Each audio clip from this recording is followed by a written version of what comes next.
and welcome to Talks with Kim. I'm Kim, and today I am super excited to have not only an old coworker of mine, but one of my dear friends, Lisa Siqueira from Salesforce, and she is joining us from sunny California. Hi, Lisa. Hi, Kim. Thanks for having me. It's really exciting to be here. And it actually is sunny today, so that's great. You know, we have like dreary Northern California weather right now. Yes. I do forget that sometimes. It's actually very sunny here, so I kind of forget it's not sunny everywhere in the world, but I do know that San Francisco is a little cloudy at times. So, so excited to have you a part of Talks with Kim. Today, everyone, we are going to be talking about a very interesting topic, allyship in the workplace for women and what it was and is today, but what a good outlook and a future look of what it can become.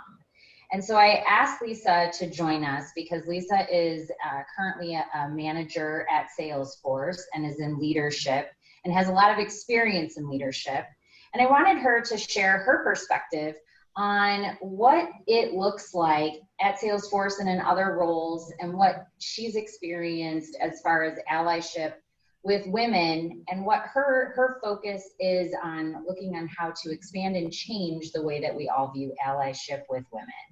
So Lisa, could you give us just a little bit of background on what your experiences have been in leadership and how you view allyship in the workplace? For sure. So I've been managing teams for 11 years now, and I will say as a female leader in technology, we still have so much work to do, but it definitely gets better every day. I know at Salesforce, we're really focused on getting to 50% women in leadership, and I'm excited to talk today a little bit about how I think that instead of encouraging women to act like male leaders, we should really start instead challenging men to adopt some of the things that women do really well and that make us super successful as leaders. And I think if we do some of this in challenging men to think differently and embrace some of the female characteristics, if you will, it really will pave a way for both men and women to advance and for us to have better role models in the senior leadership positions. Wow, it's such an interesting perspective. And, you know, prior to us talking about this before the recording, I had not looked at it that way. It was more of just looking at it as a support and an ally.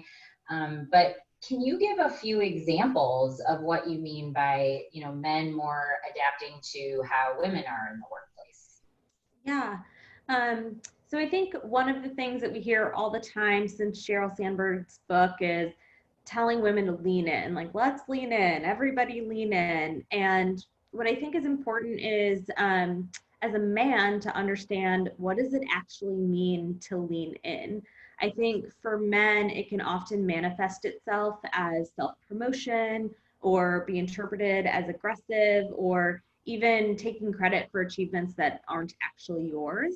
So I think it's important to lean in when there's actually something to lean in about. So think about when you're actually the subject matter expert and when you can demonstrate competencies that other people can learn from. That's when you should be leaning in, and that's when you should make sure your voice is heard. And in instances where you're not the leader in whatever the subject matter might be, step back and let other people have their seat at the table. I think that's something that's really easy for us to do. But I think it's often misinterpreted with lean in, and that's like a great example. Yeah, I agree. I think that message is so valuable because, you know, initially I always viewed lean in as just, again, being that support and, you know, hey, good job and, you know, that kind of thing. But really, it goes so much deeper than that because you've got to be able to, like you said, take a step back and let other, you know, voices be heard. And I just, I think that's such a great message to share with our viewers on, you know, really understanding an individual based on what their skill set is and what they can provide, and not just the gender that sometimes we fall into that trap of, being viewed as, especially the aggressive piece. I've been feeling that lately, and I'm like, how do I come across without being aggressive? And in my brain, I'm like, well, I'm not aggressive, so I shouldn't even be viewed that way. But if I speak my words in a certain tone, does that come across aggressively? You know, so I definitely agree. Working at Salesforce, and you said 50% of the hires they want to be women. How do you and the leadership that you've seen, how do you embrace the limitations and work to change the view of the allyship? Yeah, I think that one of the things that I think is a real strength for women is that in general, women have a little bit more self-awareness. And I mean that in a way that I think you see females in general show a little bit less overconfidence than males. And the way that kind of manifests itself is that we're able to see gaps and ask for help where we need it a little bit differently than how our male counterparts are, if you chuckle a little bit. Yeah.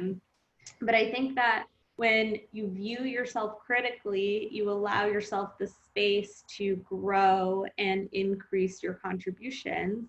And that's where we see successful women climbing.